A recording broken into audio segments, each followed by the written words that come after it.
मैं doctor Mahesh Kumar Paliwal, assistant professor in chemistry, government girls college Chomu.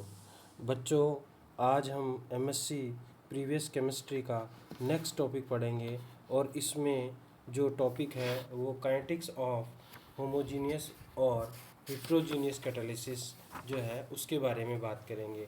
Homogeneous और heterogeneous catalysis या फिर यूँ कहिए एंजाइम कैटालिसिस या कोलॉइडल कैटालिसिस क्या होते हैं, इन सब के बारे में बात करेंगे। तो उससे पहले हमारे को ये पता होना चाहिए कि कैटालिसिस्ट होता क्या है और क्या होता है। तो कैटालिसिस्ट जो होता है एक ऐसा सब्सटेंस होता है जो किसी भी अभिक्रिया का रेट ऑफ रिएक्शन को रेट ऑफ रिएक्शन को इंक्रीज कर देता है without undergoing any change and can be recovered as such as the completion of the reaction। उसको रिएक्शन के बाद वैसे के वैसे प्राप्त कर सकते हैं। एंड कैटालिसिस क्या होता है? The phenomena of increase in the rate of reaction with the help of a catalysis is known as catalysis. इस तरह से हो सकता है, इस तरह का होता है। और आप जानते हो जो कैटलाइज्ड रिएक्शन होती है उनकी जो करेक्टरिस्टिक प्रॉपर्टीज़ होती हैं वो कई तरह की होती हैं। आप जानते हो कि वो जो कैटलिसिस्ट होता है वो चेंज अभिक्रिया के दौरान उसका चेंज नहीं होता, उसका स्मॉल अमाउंट की आवश्यकता होती है। वह फॉरवर्ड और बैकवर्ड रिएक्शन को सेम तरीके से इफ़ेक्ट करता है और किसी भी रिएक्शन के लिए स्पेसिफिक कैटलिसिस्ट होता है। और जो है उसकी नेचर जो होती है कैटलिस्ट के रिएक्शन के दौरान चेंज नहीं होती। इस प्रकार के कई प्रकार के जो हैं उसके जो हैं करेक्टरिस्टिक्स प्रॉपर्टीज़ होती हैं कैटलिसिस्ट की। और आप कैटलिसिस्ट जो होता है वो कई तरह का होता है। तो on the basis of effect of catalysis can be classified in 4 categories, positive catalysis, negative catalysis, auto catalysis, induce catalysis. ये सब आपने पहले बीएससी में पढ़ा है। और वर्किंग के आधार पर जो कैटालिसिस जो होते हैं वो दो प्रकार के होते हैं, होमोजीनियस कैटालिसिस और हिट्रोजीनियस कैटालिसिस। ठीक है, तो आज हम बात करते हैं होमोजीनियस कैटालिसिस के बारे में। तो होमोजीनियस कैटालिसिस क्या होता है इसके बारे में विस्तार से बात करते हैं। जैसा बताया गया है कि जो बहुत सारी होमोजीनियस कैटालाइज्ड रिएक्शन होती हैं वह लिक्विड स्टेट और गैसेस स्टेट दोनों में स्टडी की गई है। और इनका जो रेट ऑफ रिएक्शन होता है वह कंसंट्रेशन ऑफ कैटलिसिस्ट के डायरेक्टली प्रोपोर्शनल होता है, यानी कि कैटलिसिस्ट के directly proportional rate of reaction होता है। तो अगर हम अमाउंट ऑफ कैटलिसिस्ट लिस्ट बढ़ाएंगे तो रेट ऑफ रिएक्शन भी बढ़ेगा और अमाउंट ऑफ कैटलिसिस्ट अगर कम करेंगे तो रेट ऑफ रिएक्शन भी कम हो जाएगा। इन जो होमोजीनियस टाइप की कैटलिसिस जो रिएक्शन होती हैं उनमें होता क्या है कि कैटलिसिस सबसे पहले एक इंटरमीडिएट को बनाता है। और वो इंटरमीडिएट क्या होता है कि कैटलिसिस और जो रिएक्टेंट है वो आपस में मिलकर एक एडक्ट बनाते हैं और वो एडक्ट जो होता है वो इंटरमीडिएट होता है। ये जो इंटरमीडिएट है वो या तो रिएक्टेंट में डायरेक्टली डिकम्पोज हो जाता है या फिर जो रिमेनिंग रिएक्टेंट्स हैं उनके साथ जो है वह वापस कंबाइन होता है। ठीक है, और ये जो वापस रिएक्टेंट के साथ कंबाइन होता है यानी कि एक आपके पास सबस्ट्रेट हो गया, एक कैटालिसिस हो गया। ठीक है, ये जो है वो सबस्ट्रेट कहलाता है।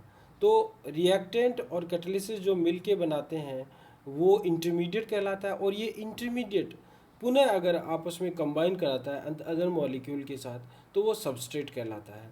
और आप जानते हो कैटालिसिस जो है वो किसी भी अभिक्रिया के लिए एक्टिवेशन एनर्जी का मान कम कर देता है, तो उसके लिए रेट ऑफ रिएक्शन का मान बढ़ जाता है, क्योंकि वो एक अल्टरनेटिव पाथ देता है किसी भी अभिक्रिया को होने के लिए। या यूँ कहिए सिंपल साधारण भाषा में कि वो एक शॉर्टकट जो है वो रास्ता किसी अभिक्रिया को होने के लिए प्रदान करता है। तो हमारे पास जो है इस प्रकार से अपन बता सकते हैं, एक रिएक्टेंट है, कैटालिसिस के साथ मिलता है और सबस्ट्रेट इंटरमीडिएट बनाता है। ठीक है, जिसे AX कहते हैं। ये दोनों प्रकार से हो सकती है, अग्र अभिक्रिया भी हो सकती है और प्रतिव अभिक्रिया भी हो सकती है। यानी कि फॉरवर्ड डायरेक्शन में इंटरमीडिएट बनता है, इंटरमीडिएट पुनः जो है वो कैटालिसिस और सबस्ट्रेट में टूट सकता है। ये जो इंटरमीडिएट है फिर अगर किसी दूसरे रिएक्टेंट मॉलिक्यूल के साथ कंबाइन होता है और फिर ये प्रोडक्ट देता है, और ये जो स्टेप होता है वो स्लोवेस्ट स्टेप होता है और इसको रेट डिटरमाइनिंग स्टेप कहते हैं। यहाँ पे एक्स जो है वो कैटलाइसिस्ट है, वो कैटलिसिस्ट है, यानी कि एक्स फिर वापस जो है रिएक्शन से बाहर हो जाता है।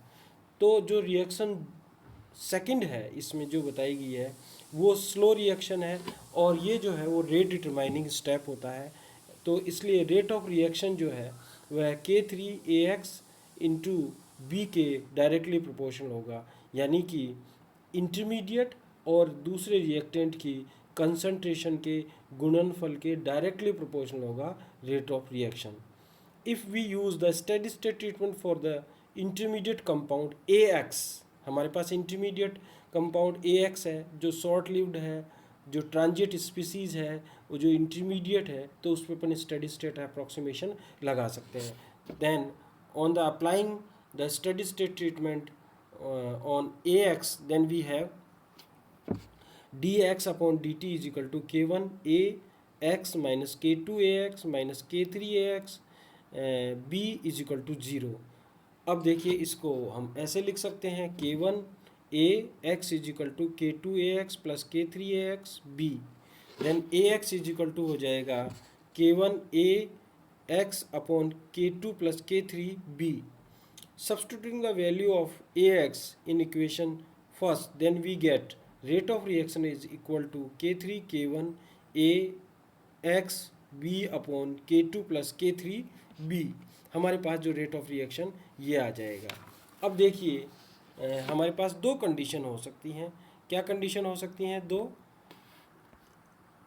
एक कंडीशन तो वो है जिसमें यदि K2 का मान K3B से बहुत ज़्यादा कम हो तो जो इक्वेशन 3 है वो इस प्रकार से हो जाएगी, rate of reaction is equal to हो जाएगा K1 K3AX B upon K3B।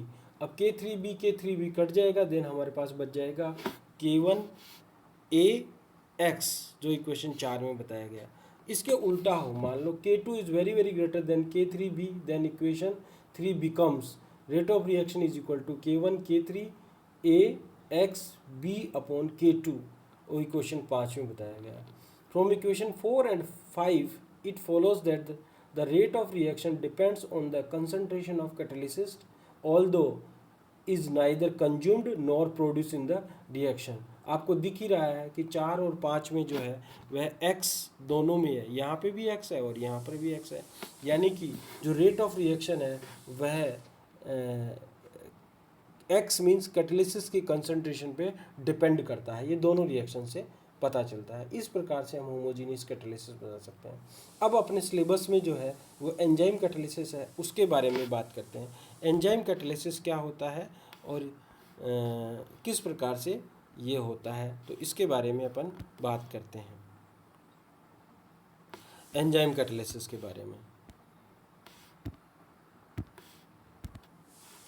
देखिए, enzyme reaction forms an important type of heterogeneous catalysis reaction occurring in aqueous solution.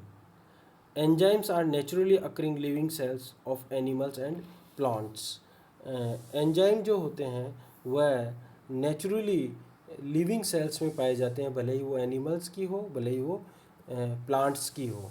और प्रत्येक एंजाइम रिएक्शन जो है वो इम्पोर्टेंट टाइप ऑफ की हेट्रोजीनियस कैटालिसिस रिएक्शन होती है, ठीक है, और वो एक्वस मीडिया में रिएक्शन होती है। एंजाइम जो होते हैं वो स्पेसिफिक होते हैं और कोलॉइडल कैटालिसिस टाइप का होता है। देखिए कोलॉइडल है, it means enzyme belongs to the case of organic substance called protein having the dimensions of 100 to 1000 angstrom in diameter. तो एंजाइम जो है वो एक ऑर्गेनिक सब्सटेंस की विशेष जो है क्लास से डिपेंड करता है और उसको प्रोटीन कहते हैं, और उनका डायमेंशन जो होता है वो 100 to 1000 एंगस्ट्रॉम के बीच में होता है। एंजाइम कैटालिसिस हैंस, ये इंपॉर्टेंट लाइन है, lies between the homogeneous and heterogeneous catalysis and is sometimes known as micro heterogeneous. तो ये कई बार माइक्रो हिट्रोजीनियस भी कहलाते हैं क्योंकि ये दोनों के बीच की एक स्टेट है होमोजीनियस और हिट्रोजीनियस कैटालिसिस की, और ये कई बार कोलोइडल कैटालिसिस भी कहलाता है, क्योंकि एंजाइम जो होते हैं बेसिकली कोलोइडल होते हैं, ठीक है ना। कोलोइडल मीन्स दो अलग अलग स्टेट आपस में कंबाइन कर सकती हैं, जिसमें आप कोलोइडल जानते हो, गैस जो है वो लिक्विड में हो, लिक्विड जो है वो ठोस में हो, सॉलिड में हो, इस प्रकार से अलग अलग तरह के कोलाइडल हो सकते हैं। तो माइक्रो हिट्रोजीनियस जो है प्रकार के कैटालिसिस जो होता है वो एंजाइम कैटालिसिस होता है। उसके एग्जाम्पल अपन बात कर सकते हैं, जैसे hydrolysis of urea in presence of urease, hydrolysis of maltose in presence of maltase, inversion of cane sugar in presence of invertase, और सुक्रेज इन की प्रेजेंस में। अब देखिए एंजाइम की जो और नेक्स्ट प्रॉपर्टी वो क्या होती है, ईच एंजाइम है is specific for a given reaction. प्रत्येक किसी भी रिएक्शन के लिए जो एंजाइम कैटालाइसिस का काम करता है वो स्पेसिफिक होता है। मींस जैसे अपन एक बात करें, यूरिया जो है वो हाइड्रोलाइज होता है यूरिएज एंजाइम की प्रेजेंस में, बट कभी भी मेथिल यूरिया जो है वो यूरिएज से हाइड्रोलाइज नहीं होता है। इस प्रकार से ये स्पेसिफिक होता है। फिर हम बात करते हैं एंजाइम जो है वह दोनों प्रकार की जो रिएक्शन होती है, यानी कि फॉरवर्ड डायरेक्शन और बैकवर्ड डायरेक्शन को सेम तरीके से प्रभावित करता है। जितना वो बैकवर्ड डायरेक्शन का रेट ऑफ रिएक्शन बढ़ाता है उतना ही फॉरवर्ड डायरेक्शन का बढ़ाता है, मतलब इक्विलिब्रियम को वो कभी भी छेड़ता नहीं है, without affecting the final state of equilibrium. यानी कि इक्विलिब्रियम पहले आ सकता है बट इक्विलिब्रियम की पोजीशन को चेंज नहीं करता। एंजाइम कैन बी एक्टिवेटेड और poison by any reaction like ordinary catalysis. Enzyme जो है वह किसी भी दूसरे जो कैटालिसिस, दूसरा जो ऑर्डिनरी कैटालिसिस हो सकता है उसकी तरह से अभिक्रिया को एक्टिवेट भी कर सकता है और पॉइजन भी कर सकता है। अब देखिए हमारे पास कुछ ऐसे फैक्टर्स होते हैं जिनके द्वारा एंजाइम की जो एंजाइम कैटालाइज रिएक्शन है उनको वो प्रभावित करते हैं। कुछ ऐसे फैक्टर होते हैं, यानी कि एंजाइम कैटालिसिस जो रिएक्शंस होती हैं उनमें रेट ऑफ रिएक्शन जो है वो कुछ फैक्टर्स पर डिपेंड करती हैं।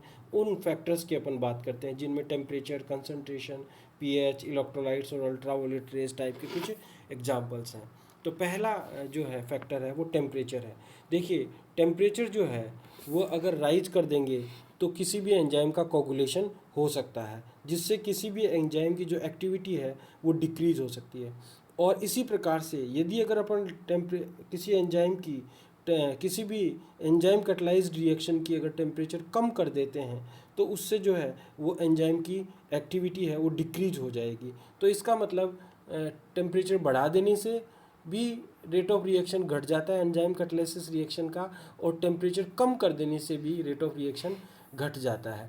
तो अपन बात करते हैं कि किसी भी एंजाइम कैटालाइज्ड जो रिएक्शन होती है इसके लिए एक ऑप्टिमम टेम्परेचर की आवश्यकता होती है कि जिसके बीच में ही वो इफ़ेक्टिवली काम करता है। और वो एक मोटा मोटा आइडिया दिया है कि जो मोस्ट इफ़ेक्टिव होता है एंजाइम कैटालाइज्ड रिएक्शन में, एंजाइम जो कैटालिसिस का काम करता है वो 35 degree centigrade to 50 degree centigrade के बीच में होता है, ठीक है।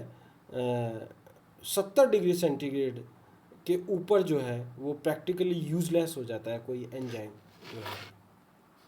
अब देखिए किसी भी एंजाइम की अगर कंसंट्रेशन बढ़ाते हैं तो ये सामान्य देखा गया है कि रेट ऑफ रिएक्शन भी बढ़ जाता है।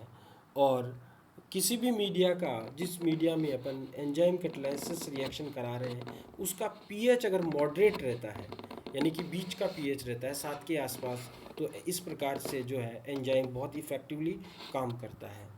फिर नेक्स्ट जो है वह है इलेक्ट्रोलाइट्स। कोलाइडल एंजाइम जो है वो कोलॉइड नेचर के होने के कारण से अगर इसमें बाहर से कोई इलेक्ट्रोलाइट मिलाते हैं तो इसका कोगुलेशन हो जाता है। कोगुलेशन हो जाने के कारण से रेट ऑफ रिएक्शन डिक्रीज हो जाता है। इसलिए इलेक्ट्रोलाइट जो है वो एंजाइम कैटालिसिस रिएक्शन में कभी भी नहीं मिलाना चाहिए। अल्ट्रावायलेट रेज से भी क्या हो जाता है, एंजाइम डिस्ट्रॉय हो सकता है, तो उसकी कैटालाइटिक एक्टिविटी जो है वो डिक्रीज हो सकती है।